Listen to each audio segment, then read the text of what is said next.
The phone rang at 2 a.m., shattering the silence of a house already heavy with ghosts. Ellen froze, her heart lurching as if it knew who was on the other end, before her mind could catch up. 12 years of absence. And now this, a call from the man who'd walked out without a word. Ellen had been 28 when David left. They'd had 2 kids, a mortgage, and a life that wasn't perfect, but was theirs. One night, he'd kissed her forehead, promised to be back from a work trip, and vanished. No note, no fight, no warning. Just a suitcase missing from the closet and a bank account drained to zero. She'd waited first days, then weeks, then years clinging to the hope that he'd return with an explanation, an apology, anything. The kids, Mia and Lucas, grew up asking questions she couldn't answer. Where's Dad became a wound she bandaged with lies about business trips in distant cities. The early years were brutal. Ellen worked double shifts at the diner, her hands raw from scrubbing dishes, her smile a mask for customers who tipped in loose change. Mia, barely 6, learned to braid her own hair because Ellen was too tired to do it. Lucas, 4, stopped asking for bedtime stories when he saw his mother's eyes glaze over with exhaustion. They moved to a smaller house, then an apartment, each downgrade a reminder of David's betrayal. Ellen didn't cry in front of them. She saved her tears for the shower, where the water drowned out her sobs. She'd waited to file for divorce, not out of love, but stubbornness. Signing those papers felt like admitting he'd won, that he'd erased their family without consequence. Friends urged her to move on, to date, to live. But how do you trust again when the person you built your world with burns it down? So she stayed single, pouring her heart into Mia and Lucas, who became her anchor and her ache. Mia, now 18, was fierce and whip-smart, applying to colleges with dreams of becoming a lawyer. Lucas, 16, was quieter, his sketches filling notebooks with worlds he escaped to. They were her triumph, proof she'd survived. The phone kept ringing. Ellen's hand hovered over it, her pulse hammering. She could let it go to voicemail, let David's voice stay a stranger. But curiosity or maybe anger won. She answered.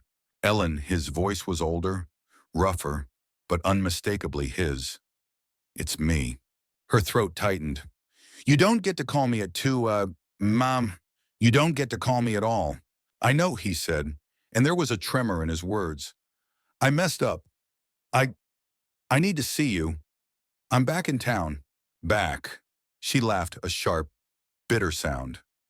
You think you can just show up after 12 years? Where were you? David. Where were you when Lucas broke his arm? When Mia graduated middle school? When I sold my wedding ring to pay the electric bill? I can explain. He said, please, I'm at the old house and can we talk? The old house. The one they'd lost because of him. She wanted to scream, to hang up, to erase him again. But something in his voice, desperation, maybe regret, hooked her. Against her better judgment, she agreed. 1 hour. That's it. She didn't tell the kids. Mia was at a friend's, and Lucas was asleep, his sketchbook open to a drawing of a man with no face. Ellen drove through the quiet streets, the town a map of memories she'd tried to bury. The old house looked smaller now, its paint peeling, the porch sagging. David stood there, leaner than she remembered, his hair graying, a suitcase at his feet. He looked like a man who'd been running for years and had nowhere left to go. Ellen, he started, stepping forward. She held up a hand, stopping him. Don't. You talk. I listen. That's the deal. He nodded, his eyes avoiding hers. I didn't leave because of you, or the kids. It was me. I was drowning debts, pressure, things I never told you about. I thought I could fix it, start over, come back when I was better. Better, her voice cracked. You left us with nothing. I worked myself to death while you were out there playing martyr. Did you ever think about what you did to Mia? To Lucas? They grew up thinking their father didn't love them. I did love you. I do. His voice broke. And for a moment, she saw the man she'd married charming, flawed, human. But that man was gone. replaced by a stranger who'd chosen himself over his family. "Then why didn't you come back?" she asked.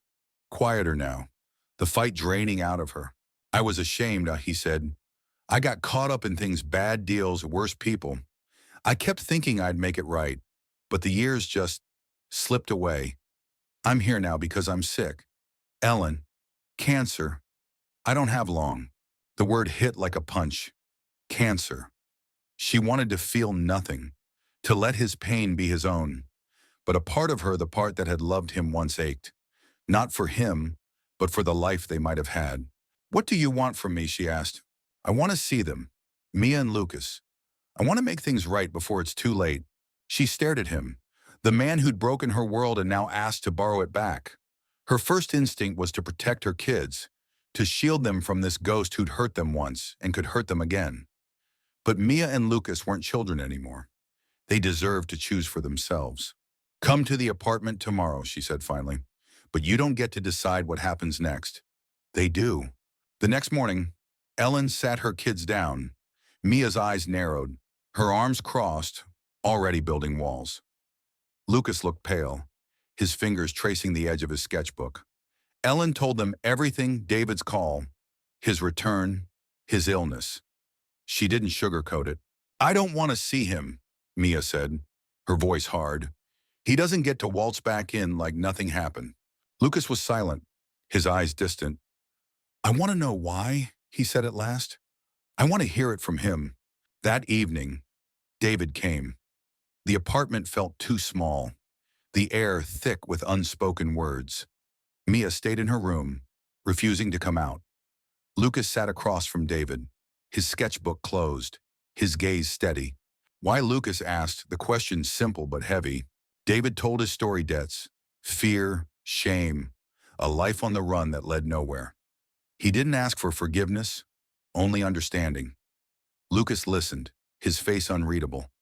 When David finished, Lucas stood, handed him a sketch: a faceless man, now with eyes that looked like his own. "I don't know if I can forgive you," Lucas said, "but I'm glad I know." David nodded, tears in his eyes. He turned to Ellen. "Thank you. For this." Mia came out later, after David left. She didn't speak, just hugged Ellen, her anger softening into something sadder.